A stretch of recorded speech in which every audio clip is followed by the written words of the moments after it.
Hello. Welcome to my new YouTube channel, REDFRAME. We'll talk about a lot of things. A lot. And we're starting with Avatar. Guys, I just walked out of the theater for Avatar, Fire and Ash, and I need a minute. I honestly need a minute. We all knew James Cameron was going to take us back to Pandora, but I don't think any of us were ready for this specific journey. For over a decade, Pandora has been this bioluminescent dream for us, right? A place of escape. But this movie grabs you by the throat and reminds you of a brutal truth. Nature isn't always kind. Sometimes it burns. Now, before we dive in, a quick disclaimer. I respect the hard work of the artists and filmmakers too much to use leaked footage or grainy cameras. That's not what we do here. Instead, stories and style matter to me. So, to truly capture the feeling and the atmosphere of this film without spoiling the visual experience of the theater, I've created a series of stylized, comic book interpretations of the scenes. I want us to focus on the narrative and the emotion, not just the CGI. In this video, I'm going to walk you through the story, my personal reaction to the shift in tone, and why you absolutely need to see this on the biggest screen possible. I'm going to tell you about 80% of the plot, setting the stage and the stakes, but I am not going to spoil the ending or the massive twist in the final act. You have to earn that one yourself. Let's get into the ashes. The film doesn't start with an explosion. It starts with silence. We pick up exactly where the Way of Water left off, amidst the funeral rites for Neytiri. And this is where I first felt the shift. Usually, blockbuster sequels try to rush you into the next action set piece. But Cameron, he makes you sit in the grief. Seeing Jake and Neytiri here, it broke me a little. They aren't the legendary warriors we saw in the first movie. They are broken parents. The bioluminescence of the reef feels dimmer, muted by their loss. But the thing that really unsettled me, and I mean this as a compliment to the storytelling, was Neytiri. If you thought she was intense before, you haven't seen anything yet. There is a close-up early in the film, which I tried to capture here. Her grief isn't just sadness anymore. It's curdling into a cold, terrifying rage. As I watched her, I didn't feel safe. I felt like she was a ticking time bomb. And that tension? It sets the tone for the entire runtime. And then there's Loke. Poor kid. I really resonated with his arc in this one. He's carrying the guilt of his brother's death, and you can feel the isolation. He's surrounded by the Metkayina clan, but he's completely alone. It's a very human feeling in an alien world. This setup is crucial because it explains why he makes the choices he makes later. Desperate people do desperate things. While the Sullus are drowning in sorrow, we cut to Bridgehead City. And wow, the contrast is jarring. We go from the organic, flowing lines of the reef to this jagged, industrial nightmare. General Ardmore isn't just building a base, she is building a darker version of Earth right there on Pandora. It feels invasive. It feels inevitable. But the real surprise for me was Colonel Quaritch. I know, we love to hate him. But in Fire and Ash, he evolves. He's not just the Aura Marine anymore. He's realized that brute force failed him in the forest, and it failed him in the ocean. Watching him study Nausica's history in the archives gave me chills. He's looking for a weakness. And he finds one. A legend of a clan that was cast out. The people of the Ash.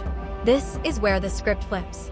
Quaritch stops being just a soldier and becomes a politician, a manipulator. He realizes he doesn't have to fight the Nausics if he can get the Nausics to fight each other. It's a terrifyingly realistic tactic. When the film finally introduces the new biome, it's a visual shock. Loke encounters it first. Imagine riding on the ocean, but instead of snow, it's gray ash falling from the sky. The water turns murky. The air feels thick. When we finally see the volcanic sector, for me, visually, this was the highlight of the movie. Gone are the lush greens and cool blues. Everything is charcoal, obsidian, and flowing magma. It's beautiful, but in a hellish way. It reflects exactly how our characters are feeling inside, burned out and angry. And the Ash People, the Varong. Their design is incredible. Pale, dusty gray skin, red bioluminescence that looks like cooling lava. They aren't evil, I want to be clear about that. The movie does a great job showing that they are survivors. They believe the other clans abandoned them to rot in this harsh land while they lived in paradise. Una Chaplin plays Varong, their leader, and she steals every scene she is in. She has this intensity that rivals Neytiri. When she speaks about Iowa, she doesn't talk about a great mother. She talks about a cruel force that tests the strong. It's such a fascinating flip on the mythology we know. And honestly, when you see where they live, you can't blame her for thinking that way. This is where Quaritch makes his move. He doesn't come as a conqueror. He comes as an ally. He offers them weapons, not to enslave them, but to help them take revenge on Jake Sully. Watching this manipulation unfold was like watching a slow-motion car crash. You want to scream at the screen, don't listen to him, but you understand why they do. The emotional core of the movie, however, rests on Spider. If you thought his situation was complicated before, it's heartbreaking now. Neytiri literally cannot look at him without seeing a human. That rejection pushes him right into the arms of the Ash People's philosophy. It's a tragedy of our own making. On the flip side, we have Loke. He creates this bond with a young Ash warrior. It gives us this classic Romeo and Juliet dynamic amidst the war drums. It's the only warm light in a very dark movie. It reminds us that underneath the politics and the hate, kids are just kids. But in Cameron's world, innocence rarely lasts long. I won't tell you exactly how it starts, but when the violence finally erupts, it is visceral. Seeing the Ash people using modified flamethrowers on the water villages. The imagery of fire spreading across the water is symbolic of everything going wrong. It's chaotic, it's messy, and it feels like a civil war. It's not good versus evil anymore. It's hurt people versus hurt people. I'm going to stop the plot summary right there. Just as the three armies, the RDA, the Ash people, and the Reef people, converge on the Great Volcano. But I want to leave you with this. The final act of this movie challenges the characters in ways physical combat never could. There is a moment involving Neytiri, captured in this piece of art here, that almost made me look away. It forces us to ask, when does justice become revenge? And when does a hero become a villain? The ending, oh man, the ending. It is not what you expect. It is not a clean victory. It sets up Avatar 4 in a way that completely changes the scope of the franchise. We aren't just fighting for a forest anymore. The stakes have gone galactic. So, is Avatar, Fire and Ash worth the ticket price? Absolutely. It's a darker, more mature, and emotionally exhausting chapter. It's an artistic masterpiece that demands to be seen on the biggest screen you can find. I tried to capture the vibe with these comics, but nothing beats the real thing. If you've seen it, let me know in the comments, without spoilers please, how you felt about the shift in tone. Were you team Neytiri, or do you think she went too far? If you enjoyed this stylized breakdown and want more artistic recaps like this, please hit that like button and subscribe. It really helps the channel grow and allows me to keep making art for you guys. Until next time, I see you. And I have to say one last thing about that final twist, the part 1 promised not to spoil. When the screen finally cut to black, I didn't clap.